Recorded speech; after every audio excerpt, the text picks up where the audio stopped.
Cronje, who took down the confession, the alleged confession of Bongani Ntanzi, had given us the information voluntarily, and it is on the pro forma. And in that information, she said, she told Bongani that if there are any irregularities, she will make sure that it's dealt with appropriately. Our advocate Mshololo was like, okay, let's go back to your own words. Bongani Ntanzi was arrested on the 16th of June, only appeared before you on the 24th of June. Was that not an irregularity? Because according to the Constitution, Bongani was supposed to appear within 48 hours of his arrest. Wait, you promised that you will deal with any irregularity. Wait. You think I'm like, I advocate Mshololo, she's up to something here. You promised him that any irregularity, you will deal with it. Wait, Bongani Ntanzi again told you that he has not taken a bath from the day when he was arrested till the day when he appeared before you. So from the 16th until the 24th, which is 8 days after, if not the 25th, he has not taken a bath. Is that not irregularity? You promised the man that if there is any irregularity, you will deal with it. Wait. guys, come on. I was like, wow. Come on, Advocate Mshololo, come on. The angle. And I'm like, wait a minute. There's something here. You know what I'm saying? Well, there's something. Don't worry. We're about to deal with it, provided that you're interested. If you are, then please stick around. As you stick around, there's just a few things that I'm requesting from you guys. And those things are, number 1, subscribe. 2, like the video. 3, comment in the comment section below. 4, share this video. 5, watch this video until the end. 6, come on, guys, watch the ads. Hi again. Wafigu Advocate Mshololo. What Mshololo? Wait a minute. Where Magistrate Cronje? You said what? You said what to Bongani Ntanzi? Mshololo, out of all the statements you have made, have you come across a person being brought by a Metro Police or a person will be brought by SAPS? Cronje says, it was my first time I came across this. It's always SAPS. That's another interesting point. I was talking to a very good source within the South African Police Service. And this source said to me, Bongan, for the fact that there was a Metro Police that took accused number 1, that alone is unusual. And that person said to me, within the South African Police Service, the SAPS, there is a tax team of any kind. Whether you have dangerous weapons, you've got bomb squad, you've got like this person was like, there is almost everything that you want in the SAPS. And this person made an example to say, do you remember that there was a task team that went to arrest Jacob Zuma? Highly skilled people. It just proves the point that SAPS is not in lack of anything. Why Metro Police? Because this person was like, we don't work with the Metro Police. You know what I'm saying? This was something, this calls for an investigation to say, why Metro Police? Cronje says, even me as a magistrate, with 50 what confessions that I've made, this was my first time. Thank you, Msho, for highlighting that. Okay? Let's go to this one. In your experience as a suspect is brought by Metro Police or SAPS, she added that this is the first time that she has seen circumstances around how suspect is brought in.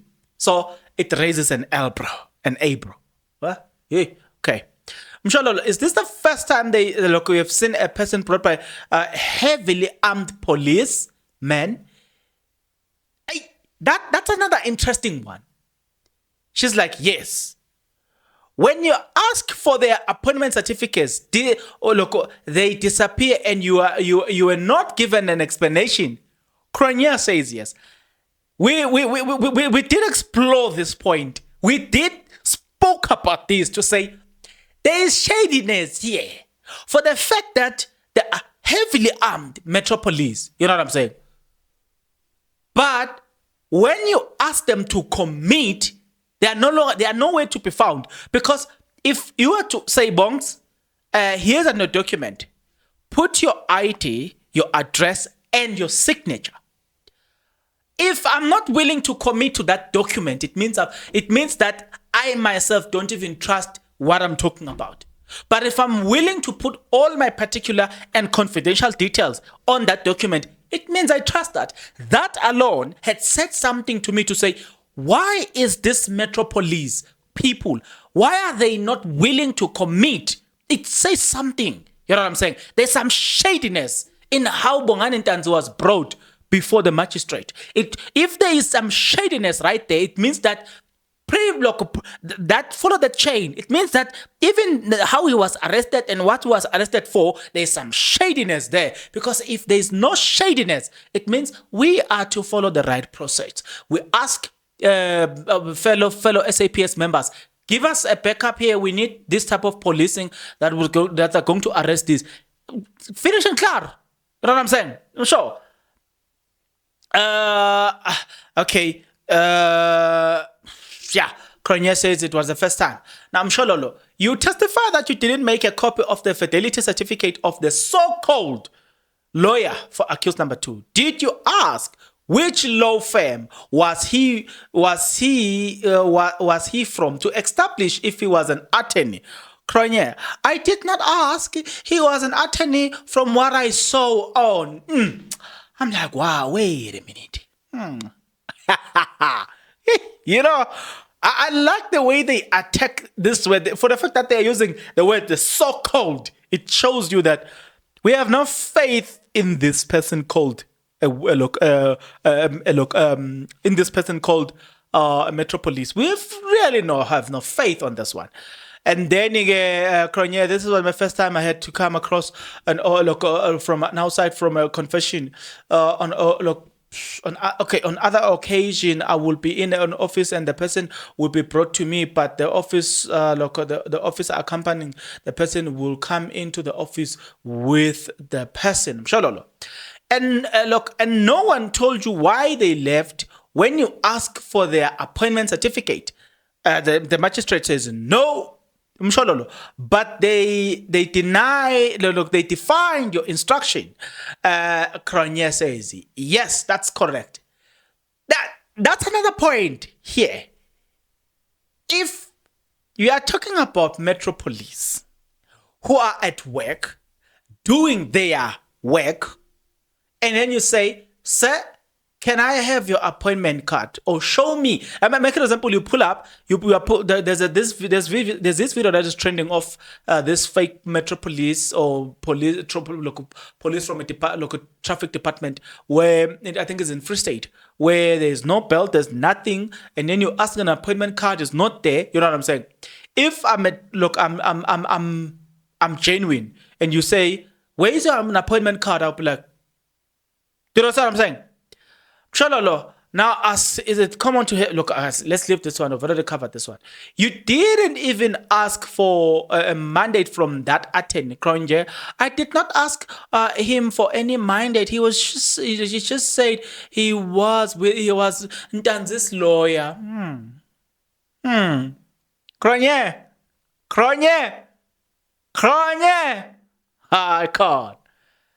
Icon. Magistrate. Icon. Mshololo, you had been given a document by the other magistrate. Why was it necessary to allow the two other police officers in the room? Cronje, when they come inside, we haven't started. He was reporting to you he has not been taken to court to 48 hours. Cronje, he said he has been arrested on the 16th of June 2020 and he didn't know what was going on when he needed to appear before court. Right now, And this is where Advocate Mshololo was like, I'm gonna chow you. I'm gonna chow you on this one. Ha. She came. Yeah, but guys, I've been telling you, out of all things that you can do, never date a lawyer. Because those people are so, I wouldn't say cruel, but they came from an angle that I didn't expect. Like, I was like, wait a minute, Mshololo. I didn't see that. I didn't see that one coming. But I was like, wow, now it makes sense. I'm like, the benefit of being a lawyer. Icon. But it just proves the point that should you find yourself in trouble, it just, to me, I've learned that with a good lawyer, and not to say you will win in all case, but I've learned that, I know you need a lawyer. I have learned that I know you need a lawyer. You need a lawyer. Now I salute lawyers. The smaller angles that they use to get out of everything, I'm like, wow, it's on another level. Mshololo, in your performer, you recorded that accused number 2 was arrested on the 16th and he was brought before you on the 24th of June. Okay.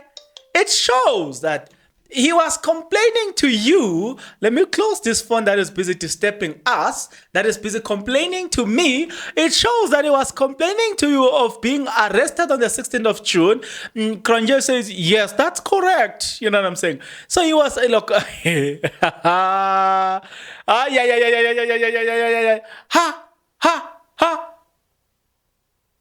So also Cronje, in explanation to that, he was arrested on the 16th of June. I didn't understand what was going on. I was supposed to have he was supposed to have appeared before court. So I decided I decided to come to court and contacted my lawyer and asked him to come. That's what Bonganeta says. But as a magistrate that has already made a promise that if there are any irregularities, I will help you.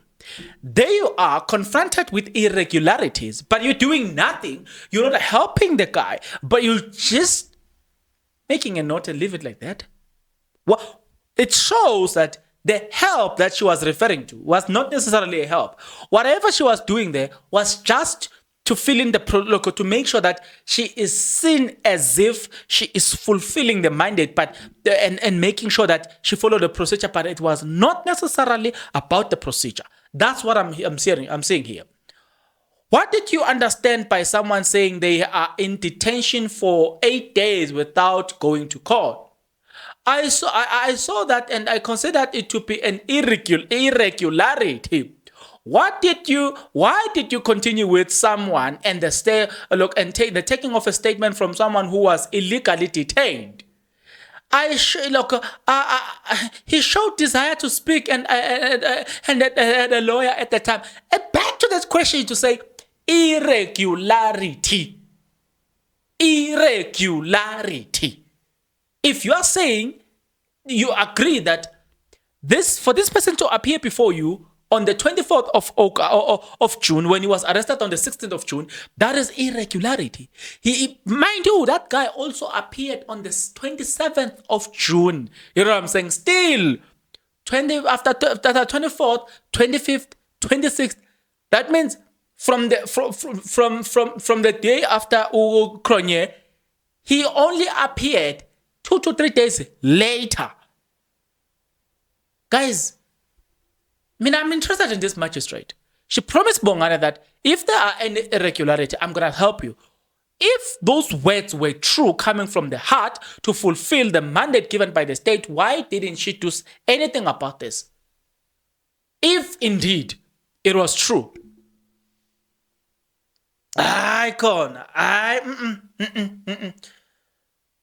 Then after telling you that he has been unlawfully detained, what did you do as a magistrate?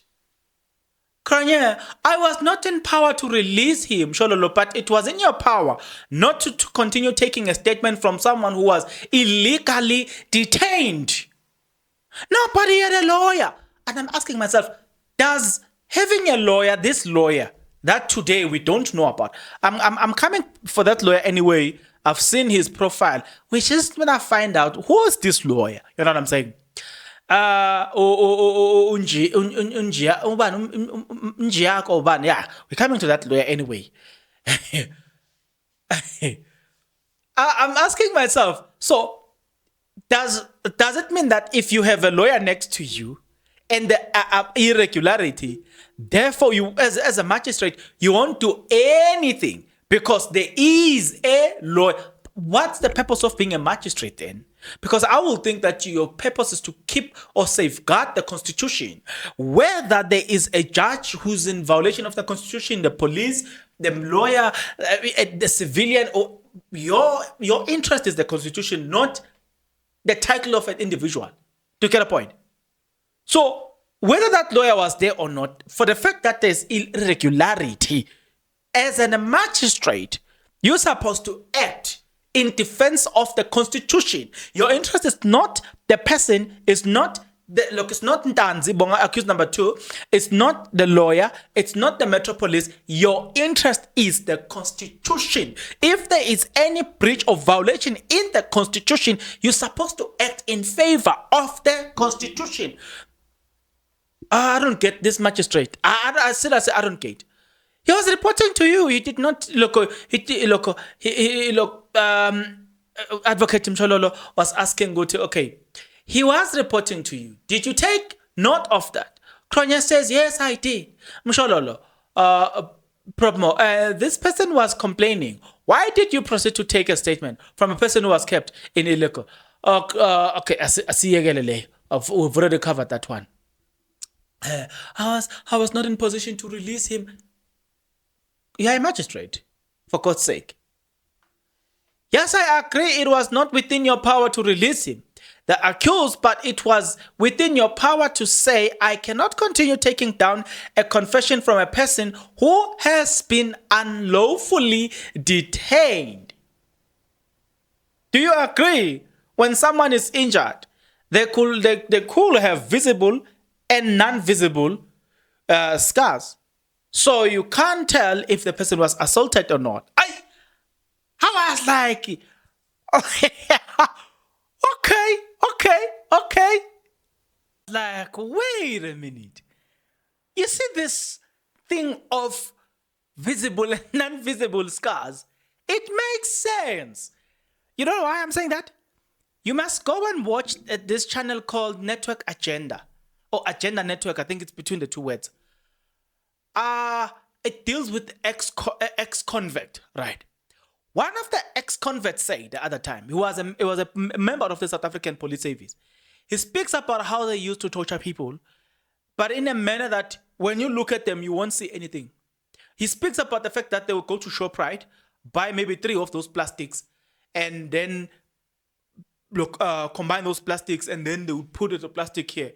They will take you to a place where they know nobody goes there, and they will deal with you there. You know what I'm saying? That's a form of torture that you can't see. You're struggling to breathe. How are you going to see if I'm struggling to breathe? You won't. You know what I'm saying? That's a form of... So Advocate Mshololo was going towards that point. I was like, it makes sense. What Advocate Mshololo is saying, it makes a lot of sense. Okay. Did you ask the police why the accused has not been taken to court? Cronje, no, because the police officer was not present. Mshololo, did you ask afterward? No, because at that time there was no one in the passage. Remember, this is the person that says, if there are any irregularities, I will help you. I am expecting this person to say, like Judge Rata. Let's give credit to Judge Rata. Remember when there was a delay? Somebody says, look, other lawyers, I think they are from the legal aid, what. Judge Rata says, how far is that office? And they were like, it's 10 minutes. And I was like, you know what? Go and take the car of the state, go talk to those people. You know what I'm saying? We've seen Judge Rata making such orders. And then there was a progress. So here, you are a magistrate. You can't even issue such an order to say, the police that have arrested accused number 2, bring that police here. Do not leave. This guy must not leave. Remember Judge Rata Mokhwatleng, when he was delivering his judgment on the case here on this case, the trial within a trial, when he ruled that the evidence, the recording evidence is unadmissible. Do you remember that? One of the words that he used there, he says the court must do or must give justice and also must be seen. Doing it is another story, but being seen doing justice is also another thing. So he's bringing these two elements and say combined, it must make it must make sense to the public. Here you have got a person that sees an irregularity, but does nothing about the irregularity, and still excuse herself by saying the person that arrested that person is not here. Rata would have excused himself by saying the legal aid department, they are not here, so I don't know what I'm going to do. But he makes an order and say, go to that office. At the other time, I forgot, he makes an order of what? And he says, he asked the council to write something now for him, and then he signs it and makes it an order. He has made some orders as well, some of the orders, just to name few, where he tells the people that are bringing this accused in the correctional service to say, this, Angechi, you're supposed to take them after 3:30. Even if we're adjourning now at 11, for this defense to be able to consult with their clients, you will only take them at the time. He makes it an order. Do you remember this judge, Ratama Khwatleng, making an order to a person that is in charge of a lockup to say, accused number 5, he's sick. I want him to be attended by a doctor and I need that doctor's report. Do you remember Judge Ratama Khwatleng making things like that? We have a judge here making such things, showing us, we can criticize Judge Ratama Khwatleng, but I mean, honestly speaking, you can't help but give credit to this judge. Now, you've got a magistrate that wants to excuse herself. Why didn't she make an order or ask if she's not able to make that order? Why didn't she ask those in power to say, I need you to make an order concerning this and this and this? I'm not going to release this accused. You know what I'm saying? Unless I establish why he has not appeared before court. But she did not do that. But yet she made the promise. It means that all the words that she said in promise that she will do to give justice to Bongan was just a mere words that really had nothing. There was no significance in those words. Zero significance. That's what I'm getting here. You know what I'm saying? Nothing. Even before, in the middle and after that, she did nothing. You know what I'm saying? I'm like, come on. Okay. Mshololo, after completing the exhibit JJ, did you look?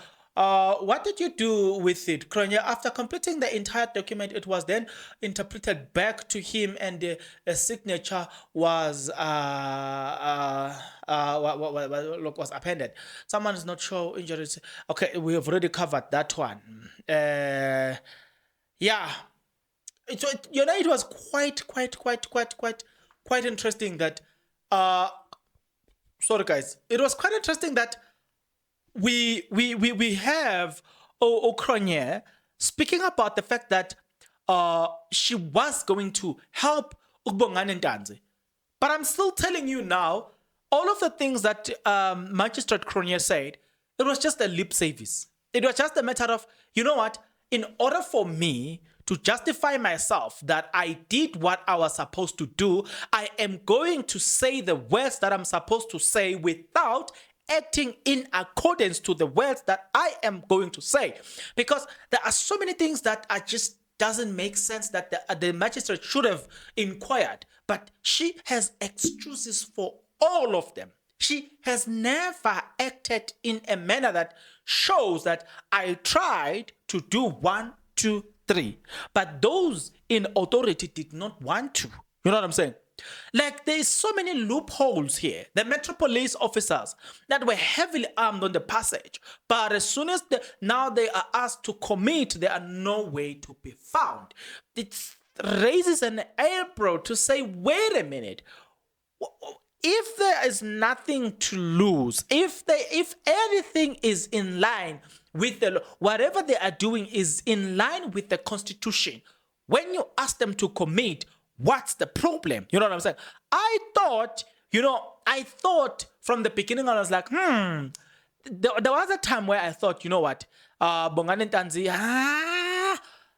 I've got a problem with Bongani Ntanzi. Somehow I wasn't even trusting. I've reached a point where I was, a bit shaken. I don't want to lie. I was shaken at some point. I was like, appears like there's something about Bongani Ntanzi here. But now I understand. Honestly speaking, now I understand.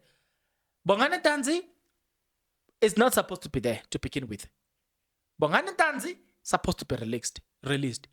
It is clear that this person is innocent of this crime.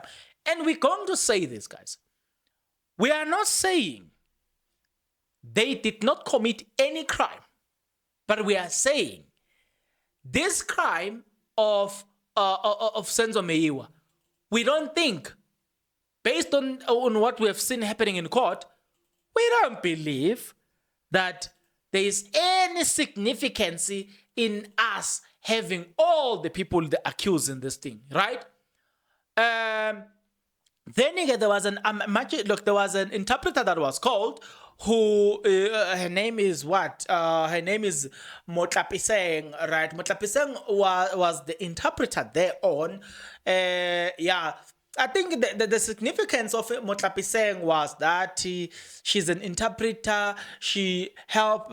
She interprets in the district and the regional court.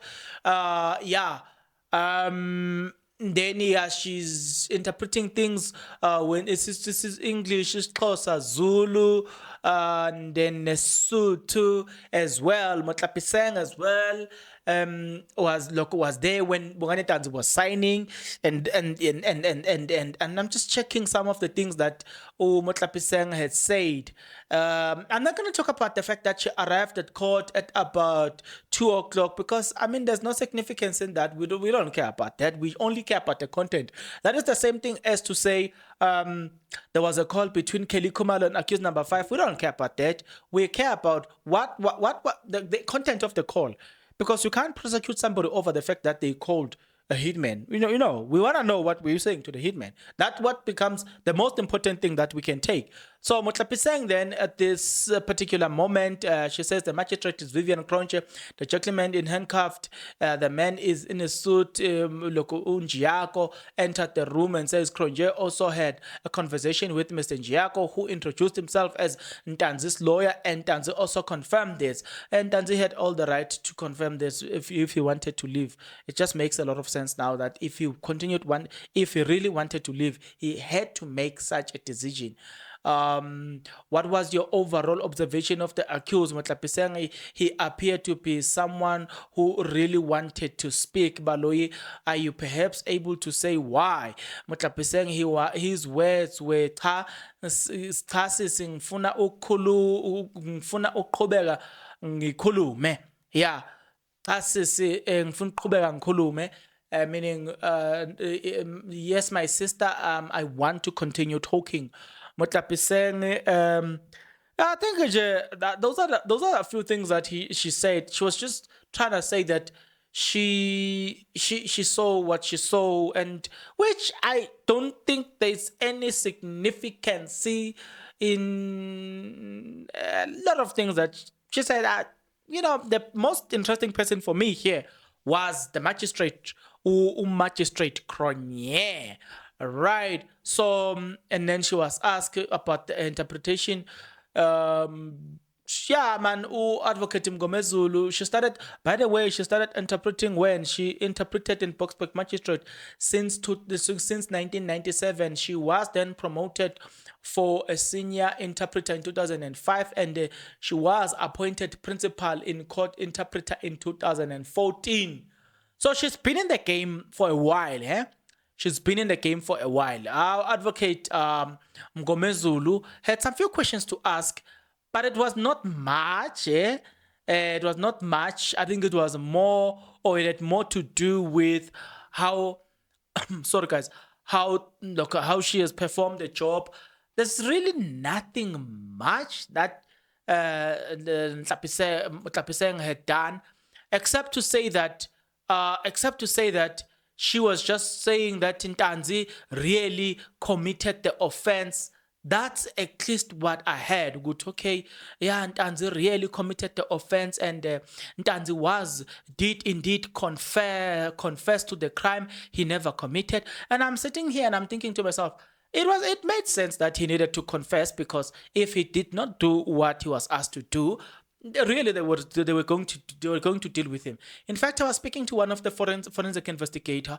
He was talking to me about how these things are done. He's like, they will beat you and beat you and beat you and beat you and torture you and teach you to say the things that they want you to say. You know what I'm saying? They will discipline, they will do all of those things. You know what I'm saying? In secret. While they are busy teaching you what to say, even if they release you to say, go and say whatever, you will look like you are free. But they know what they've done to you behind the scene. And they know that if you messed up that, you are still gonna go back to that beating. Not long ago, under podcasting Scheme GP on Sunday, to be specific, there was a guy that spoke about how this thing happened when they torture you. He speaks about during the torturing of him, what he did, he in order to avoid that, he ended up pointing at people. He used to go around and just point at people. Go around and just because he did, he just wanted these people to at least let them be busy with other people, because how tense and difficult that thing is. You know what I'm saying?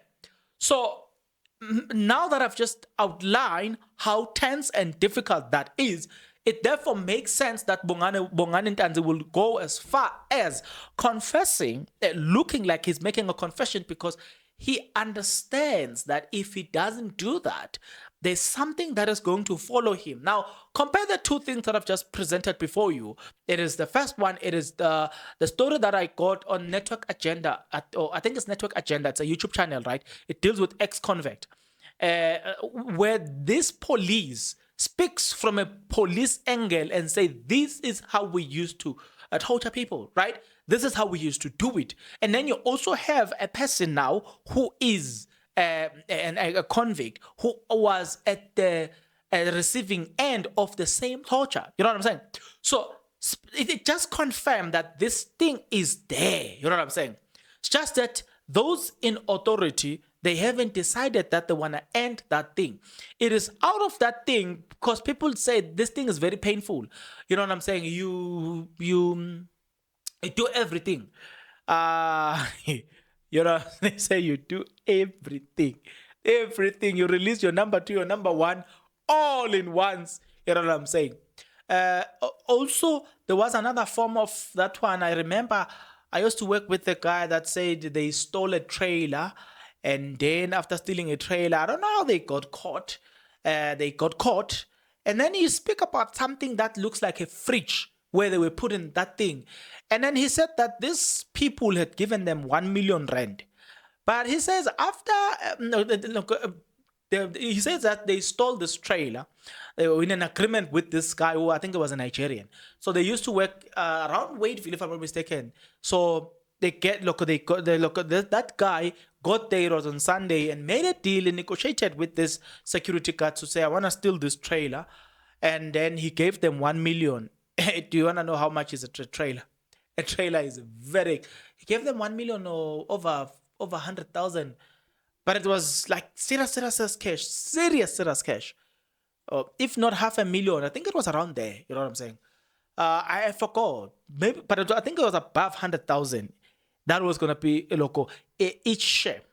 So they made a deal, and then the guy came, and then the deal was that they're going to capture this security, beat them, but it's on agreement.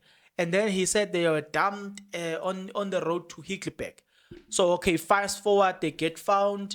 It appears like they have nothing to do with this. They are being investigated. It appears like they've got nothing to do. He says by mistake, because there were two. This one happens to tell somebody, and that person reported them. They were taken by police. They were interrogated. This speaks of this concept of torture, right? He says they were put in something like a fridge. Or just when they were about to release us, this guy confessed everything. And then that's how they were able to